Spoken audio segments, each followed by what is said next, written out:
Welcome to The Cow Behind the Barn, a podcast exploring humanity, the world, and the divine as experienced and interpreted by an artist. I'm Kevin Caldwell, a co-founder of the Table Collective.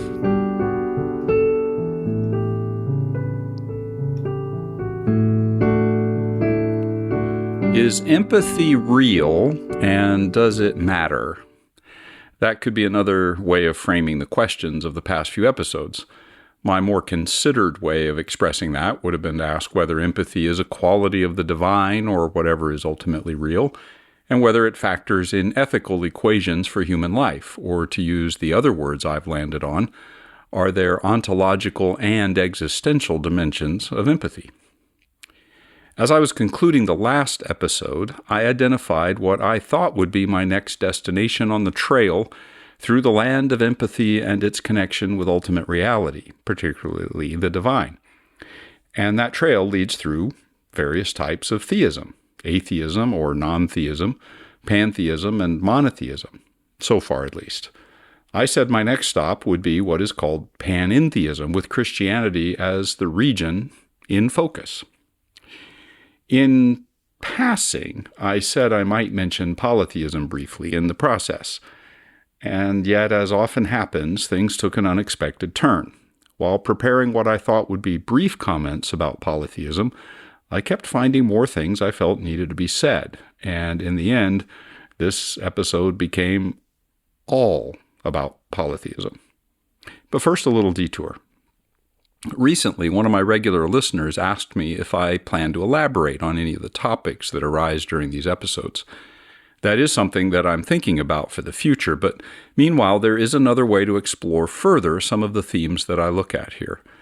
If you've listened to even a few episodes, you know that two features of the Cow Behind the Barn podcast, as I ask questions about the nature of the world and myself and the divine, are my interspiritual approach to the major religions of the world, and then the way I weave my own art into the mix. A simpler way to label these two elements of the podcast is to say I explore spirituality and creativity together as I look at big questions about the cosmos and who we are and whatever it is people have called the divine or the sacred or ultimate reality. So I've worked on an entire course that actually explores this intersection of creativity and spirituality, spirituality and creativity, art and religion, religion and art.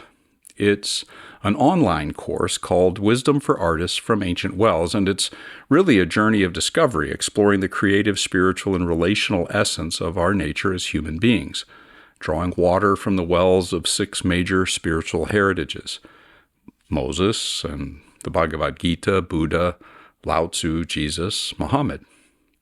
There are 7 in-depth reflections on each of those 6 wells. There are creative practices that are offered, and there's opportunities to share with others your own creative work, either as part of a cohort community, moving through the material together, or in a self-paced model.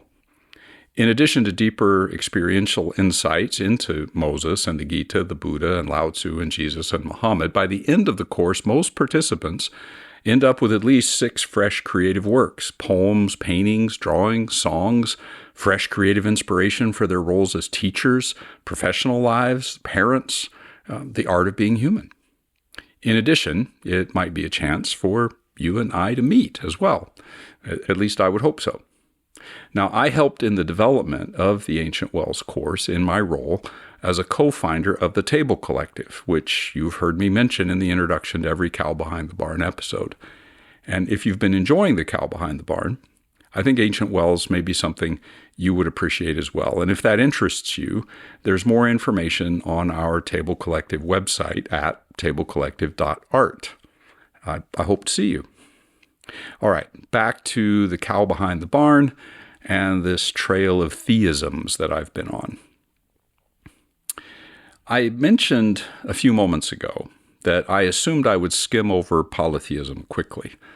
But just as in episode 1, when I talked about the surprises of crawling around on the floor looking for lost toys with my granddaughter, so too here I was surprised by what I found with polytheism, or rather I was surprised maybe by my own ignorance about that.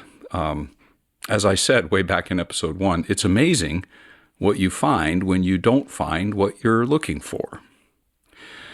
As with every theism, there is actually a lot to say about polytheism, and a lot to say that I won't have the space to include here. Since my purpose is to explore whether empathy is a quality of reality, including whether it is a quality of divine reality, I'll use that narrower purpose to focus my attention, which means that when I approach polytheism, I have two questions. One, what is polytheism's view of ultimate reality? And then two, what's the source of ethics in polytheistic worldviews, including any ethical elements directly or indirectly connected with empathy? I'll take those one at a time. So first, ultimate reality and polytheism, with a big question mark. Polytheism, obviously, is a type of theism, and within theism, it contrasts both with monotheism, the belief in a singular supreme deity, and with pantheism, the view that ultimately the divine is the only reality. Polytheism is, of course, the belief that there is more than one divine being, often a pantheon of gods and goddesses, often worshipped or served or consulted for help by means of ceremonies and rituals intended usually for a specific divinity, at least at any given time. Now, how many gods? What are they like? How is their nature or natures, the nature of ultimate reality connected to all of that? The answers to such questions depend a lot upon which type of polytheism we're looking at. And I can't look at all the types. So I'm going to begin with describing polytheism in three different ways. I'm going to describe it briefly from a cultural perspective, the context from which different versions of polytheism come from. I'm going to describe it in what we might call a theological perspective, the types of deities often found in polytheism, and then typological. That's the word I'm using to describe the sorts of categories given to different types of polytheism by philosophers of religion and, in some cases, anthropologists. So first, the cultural description of polytheism. And again, this has to be a rather broad overview and somewhat in random order as these came to me. Here are some of the sort of families of polytheistic religions. There are Egyptian and Roman and South Asian and East Asian families of polytheism. There are Eurasian and families of polytheism in the Americas. There's European and Scandinavian and Celtic and African. And there's also modern neo-pagan examples of polytheism. And in that family, some would include things, for example, like Wicca. That list gives only a glimpse into the complexity of the matter, because there are some examples of polytheism not on the list that I'm sure I'm missing. And in addition, leaving aside the missing examples, just within each of those that are on my list, there is a wide variety of polytheistic expressions inside each of those. I can't obviously elaborate each of the differences, but I can list examples of the types of deities which we might find, which takes me to the next way to describe polytheism, what I've called the theological description. This list will also be incomplete and somewhat random. I'm not presenting a list of the names of the different deities, but that, of course, varies depending on which cultural context that they functioned within. But here's a list of examples of the types of divinities and gods found in different polytheistic worldviews. There are creators, although not supreme creators. That would be monotheistic. There's heroes. There are gods and goddesses of death. There are gods and goddesses of life, death, and rebirth, love, mother goddesses, father goddesses, royal gods and goddesses. There are solar, I think I said father goddesses just a minute ago. I hope you caught that, and forgive me for that. There's solar gods and goddesses, lunar, celestial, in other words, the sky itself perhaps, or different planets, land and different aspects of land, mountains, etc., rivers, oceans, other kinds of water, rain, weather, etc. And there are also, at least in some examples, there are gods and goddesses of the different arts that we find, or technologies, we might say today as well, in different representations that human beings have come up with. There's another one that might be worthy of mention as well. It's rather common to find some sort of divinity within the different forms of polytheism that might be known in different ways as the trickster. Now, in practice, polytheists don't express devotion to all the gods in their various pantheons. The mere scope would make that impossible. Instead, worship and devotion tends to be focused upon one or a few, perhaps, sometimes as an ongoing general practice in which a devotee chooses one or a few gods for special attention and devotion through the course of life, and sometimes it depends on the need of the moment. For example, when a devotee, of a celestial divinity makes an offering to a water divinity prior to perhaps crossing a river or taking a voyage on an ocean. Well, that brings me then to typological descriptions of polytheism after this overview of sort of the cultural backgrounds and then the different kinds of divinities. In broad terms, what types of polytheism emerge? Of course, it involves the worship of multiple deities, but some forms don't necessarily deny the existence of a single ultimate source. Polytheistic belief systems grapple with the concept of ultimate reality in various ways. One dividing line, though, in the way that ultimate reality might be seen in polytheism is a distinction which anthropologists and philosophers of religion categorize as hard versus soft polytheism. So let me explain those. This is a key distinction, and it makes a huge difference in the answers to the questions that I'm seeking. Hard polytheism emphasizes that each deity is truly a separate, real, distinct being.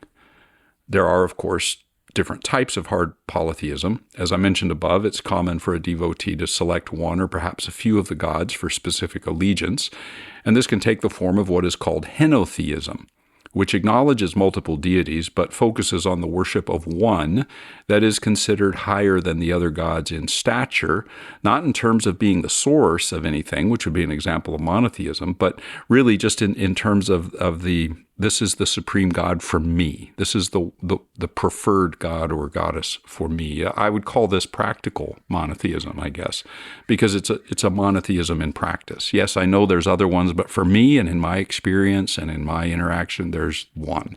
That's henotheism. In addition to henotheism, hard polytheism can also be expressed in what might be called monolatry. This is similar to henotheism in the sense that, in this case, the devotee selects one god or goddess, but that devotee chooses to worship a single deity within a pantheon without denying others, without, however, the assumption that the god they choose for worship is supreme in comparison with the others. So henotheism might see them as supreme in practice. Monolatry is just focusing on the one to the exclusion of all the others. Again, it's not a hard and fast distinction. The key here is that hard polytheism recognizes multiple deities as distinct beings which truly exist. As such, the gods are not metaphors for or names of the different attributes of a supreme divinity, which if they were simply just the names for a distinct divinity, that actually starts to take us in the direction of monotheism. Nor are the gods and their qualities ways of speaking of an all-pervading force or spirit or divine essence, which begins to take us in the direction of pantheism. Nor are the gods, to use a theory that's much more contemporary in its development, projections of different aspects of human nature and human experience and behavior. That type of polytheism begins to take us perhaps in the direction of atheism, or at least could live within an atheistic worldview quite comfortably. So that's some reflections about hard polytheism. Before I go on to soft polytheism, I want to pause here for a reflection on this as an artist. Hard polytheism, in other words, as an artist. My poem, Myths and Gods, was written years ago. It's published in my book of poems titled, like the podcast, The Cow Behind the Barn. In the creative process, I tried to imagine my way into what I now realize is hard polytheism, a hard polytheistic world. Specifically here, the Greek world of Homer and the entangled relationships of the gods and human beings with all the tragedy and pathos of that interconnection, and with the frank depictions of the vulnerabilities of the gods. I'm really presenting it here just as an invitation to sort of feel all of that along with me, what it might be like to live in a hard polytheistic world. So here's the poem, Myths and Gods. Myths and Gods. There's a mist growing, darkening the eyes of the gods, rising from the plains beside the waters of Scamandros. The ground is dark with riverlets of blood, black immortal nectar from Olympian veins. Agamemnon, finally a leader, lord of men, stands above the bleeding wreckage. Battle boasts surrender to birds and beasts preying on the dead flesh of Athena, Apollo, and Achilles. Zeus is in the arms of Hera, dead. The Greeks ride in victory, singing of conquest and swinging swords above their heads. Agamemnon is a conqueror. Ajax defeats Odysseus, and Paris chooses a wardrobe for the slaying of the gods. Now, I admit I found the poem more evocative now, at this season in my life, than when I first wrote it years ago. And I'm not sure if it resonated in that way with you, but I just feel a lot of almost loneliness with it. At any rate, I want to move on now to soft polytheism. Soft polytheism tends to view the deities of a pantheon as manifestations or aspects, perhaps of a single overarching god, or of a greater all-pervading essence of some sort, or spirit of some sort. I went to some pains to show how hard polytheism did not end up being a type of one of the other theisms, pantheism or monotheism, but now I'm going to explain how soft polytheism does end up that way. One type of soft polytheism views the different gods as metaphorical representations or aspects of a supreme deity. In other words, monotheism. As an aside, what is often called pluralism in theological circles is very similar to this kind of soft polytheism, at least functionally. What I mean is that pluralism not only sees all religious systems and theological frameworks as equally valid, but also tends to view each religion's names for God and concepts of God as different ways of referring to and calling upon the same being, rather than as actually different gods. And that's very similar to this type of soft polytheism.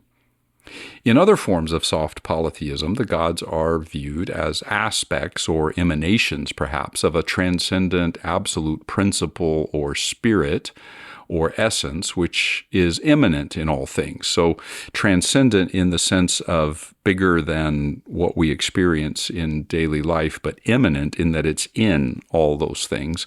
And the gods are immanent, almost like expressions, radiations, metaphorical representations of all of that. So this is very close to pantheism. In fact, when people refer to the Bhagavad Gita as an example of polytheism, they're correct in some ways, at least if by that they mean this kind of soft polytheism, where the gods ultimately really represent one essence, one in the vocabulary of the Gita, big S, self, or big A, Atman. Given that I have focused on both pantheism and monotheism already, and that different types of soft polytheism in the end are in fact expressions of one or the other of those two, I think it will be more valuable to focus my time in this episode by looking at hard polytheism in terms of my question about the relationship between empathy and ultimate reality. But I'm not done with soft polytheism. Later in the episode, I'll include a creative offering that I might say seems most at home in a soft polytheistic way of seeing things. But for now, hard polytheism and empathy. Now, by narrowing my question in this way, I find I immediately run into a problem. the question of the nature of ultimate reality is actually left unanswered by hard polytheistic examples of polytheism. So where does that leave me in terms of my main question?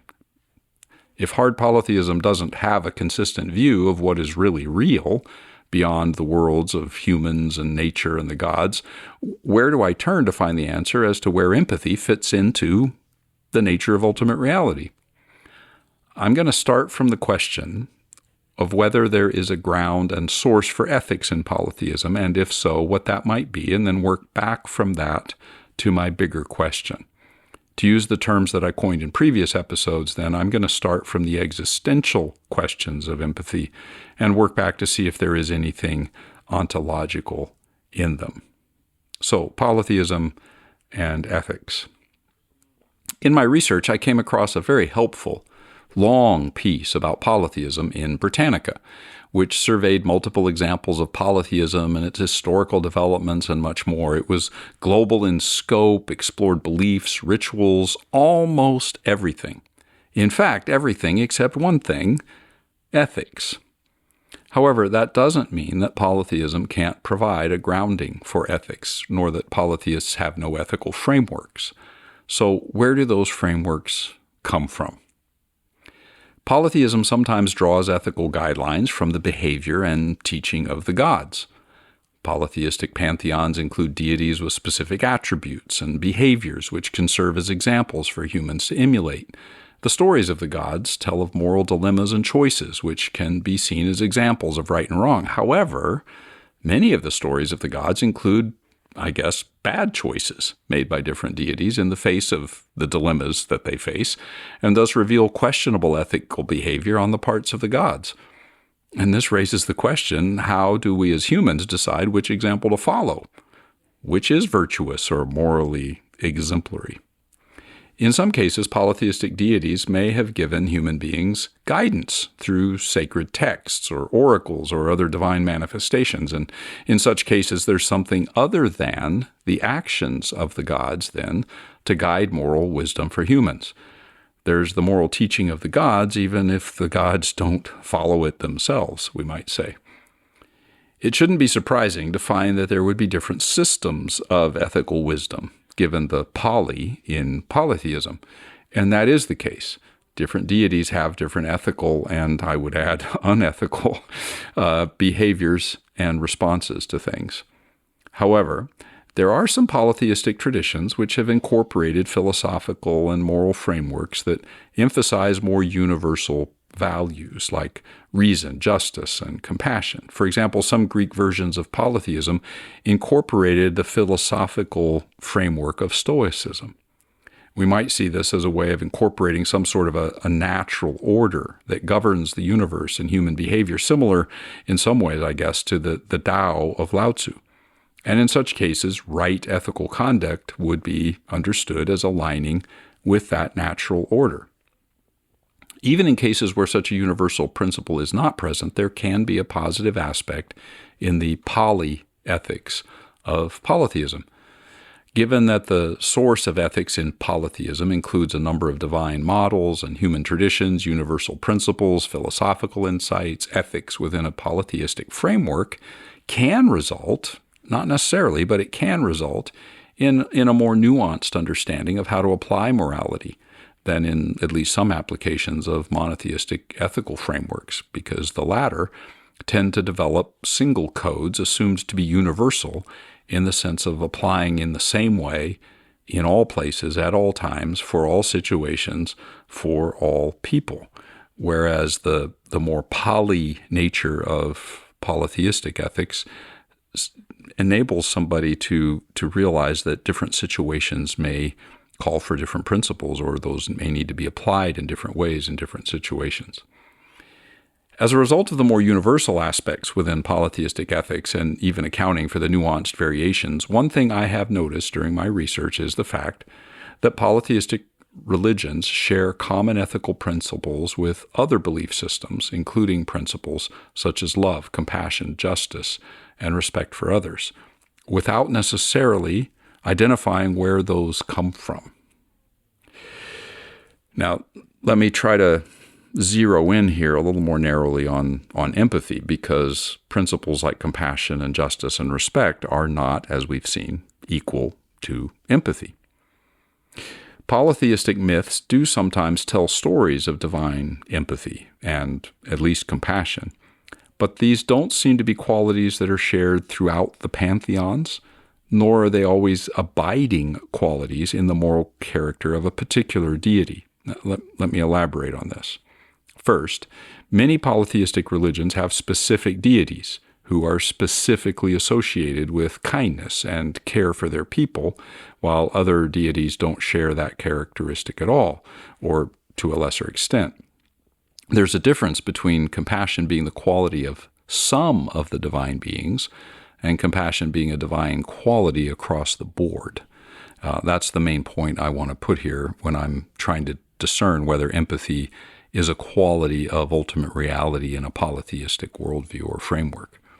Second, there are examples of specific deities who are sometimes kind, but not as an abiding feature of their own nature. Zeus, for example, at times exhibits compassion, but he's often portrayed as a powerful tyrant. Now, all of this has yet to answer whether empathy is an element of the divine character really in either sense. There may be examples here and there, but it's really unclear to see if empathy is a quality of the divine character, either as a quality of specific deities in a sort of ongoing way, as opposed to others in a pantheon, or as a quality in a particular deity, even if it only shows up now and then. I do see compassion and kindness, yes, within the limitations just outlined, but empathy, as we're using the term, I won't say it isn't there, but I haven't found it.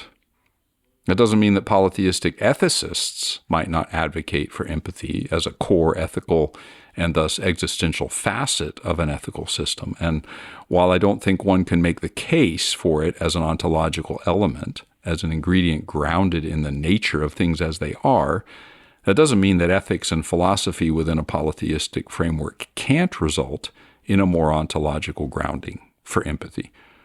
Let me just give one example, given my time limitation. I mentioned Stoicism above as an example of a larger, more universal framework or principle wedded to polytheistic traditions within the Greek world. That wedding results in a type of the soft polytheism I discussed earlier, and as such, this seems a good place to include the creative offering that I mentioned. But before saying that, the point I'm trying to make here is that Stoicism is an example in which a polytheistic system found another way to ground questions of ethics in ultimate reality. It wasn't inherent in Hellenistic Greek polytheistic traditions, but when wedded to the philosophy of Stoicism, it begins to open the possibility of ethics and therefore perhaps empathy being grounded in something deeper than just the actions or attributes of certain specific gods or their teachings. However, let me now come back to soft polytheism before I start to wrap some things up. And Stoicism is an example, actually, ultimately of a soft polytheistic framework. But typically, I first explain something in an episode and then include an artistic expression. But in this case, I'm actually offering the art before I go into a more elaborate explanation of the conceptual framework that I was just trying to summarize a moment ago. The art here in this case is a song titled Shimmer. And it's actually streaming on all the different normal platforms as well if you want to re-listen to it. But first, without a lot of introduction, let me just present the song Shimmer.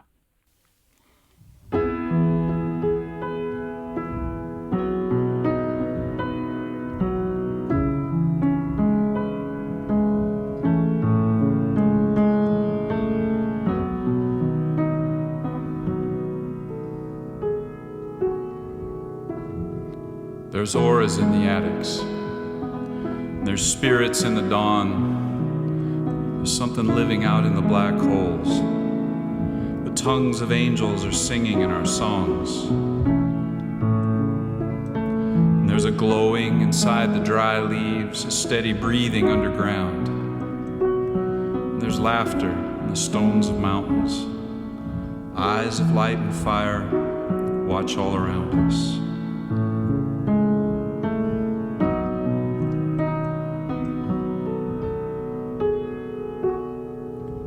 I shiver with a longing, shaking with a hunger. I shimmer in the silence of the living, flaming temple carved deep inside me.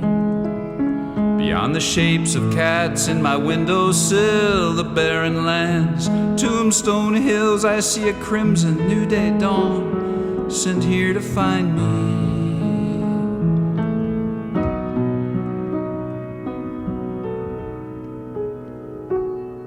I've been fired in a furnace, tempered by cold and burn. I've been hammered out on an anvil, my leathered skin the map of every road I've traveled.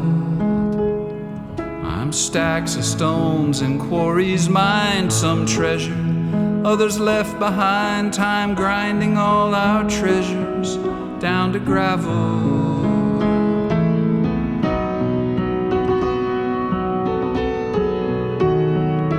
There's auras in the attics and there's spirits in the dawn. There's something living out in the black holes, tongues of angels singing in our songs. There's a glowing inside the dry leaves, steady breathing underground, laughter in the stones of mountains, and eyes of light and fire watch all around us.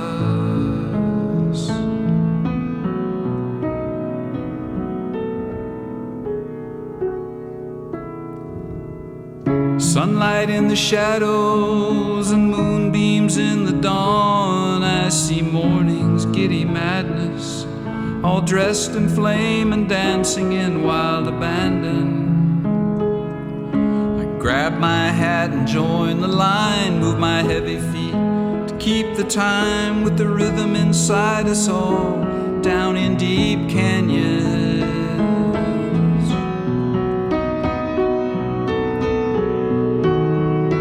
There's auras in the attics and spirits in the dawn. Something's living out in the black holes, tongues of angels singing in our songs.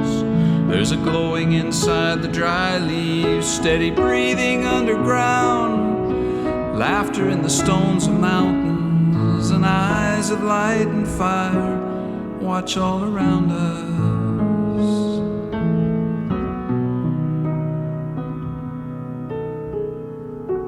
They watch us shimmer, we are shimmering. We shimmer with all that's shimmering, and all is shimmering, and we are shimmering. We shimmer with all that shimmers, all is shimmering, and we shimmer with all that shimmers. We shimmer, we shimmer.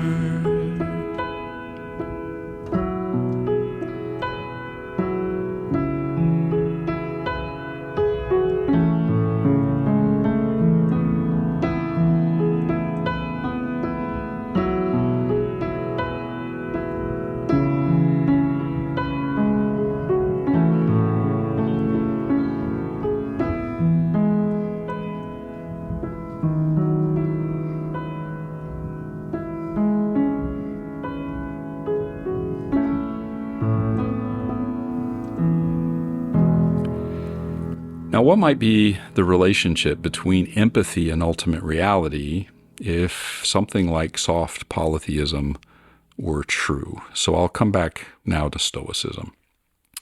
Stoicism, when we commonly use the term, is often depicted as if it were the opposite of compassion and caring and empathy. For example, she remained stoic in the face of tragedy is an example of a way we commonly use the term stoic. It reveals that common idea that being stoic is some sort of emotionless resilience. And while Stoicism does focus on cultivating emotional control, it doesn't mean that it can't also foster empathy. True, Stoics aim to manage emotions and seek clear, rational ways of understanding the world, but Stoicism also encourages self-awareness, examination of our thoughts and feelings and biases, and this can increase our ability to understand others more fully and more deeply, which is already beginning to pull us towards empathy. Stoics focus on cultivating virtues which can lead to more compassionate, empathetic behaviors. For example, acting in ways that benefit society as a whole requires empathy in order to understand what would be of benefit to others. In keeping with this, Stoicism emphasizes actively listening to others' thoughts and emotions, even if they differ from our own, in order to treat others with gentleness and kindness. All of this encourages human beings to act in ways that are kind, compassionate, just, and, yes, ultimately, empathetic. It encourages at least existential empathy. But what of ontological empathy? And that's really, as you know, one of the core questions that I have. What is the relationship of empathy, if any, to ultimate reality? It's true that polytheism can include empathy as something ontological, an aspect of the essential nature of a specific divine being. And as in the case of Stoicism, there's instances where empathy can be argued to be part of a natural order, which is actually more real or ultimate than the specific gods. However, the fact remains that in polytheism, empathy is not generally or commonly something I would understand to be an ontological reality, a characteristic of what really is. So where does that leave things as I come to the conclusion of this episode? With the exception of polytheism, my exploration of the connection between reality and empathy in the various theisms, atheism or non-theist, pantheist, monotheist, suggests that there is a common thread which stitches empathy into the very fabric of ultimate reality. And in the cases of pantheism and monotheism, that ultimate reality is, of course, seen as divine. And now, after my unexpectedly longer detour into polytheism, in which I have discovered that there is not really a strong case to be made for empathy as an aspect of ultimate reality, I am ready to go back to what I thought was the main trail and take up the final theism on my list, panentheism, which will bring me to Christian views of all of this, all of which I'll explore next time.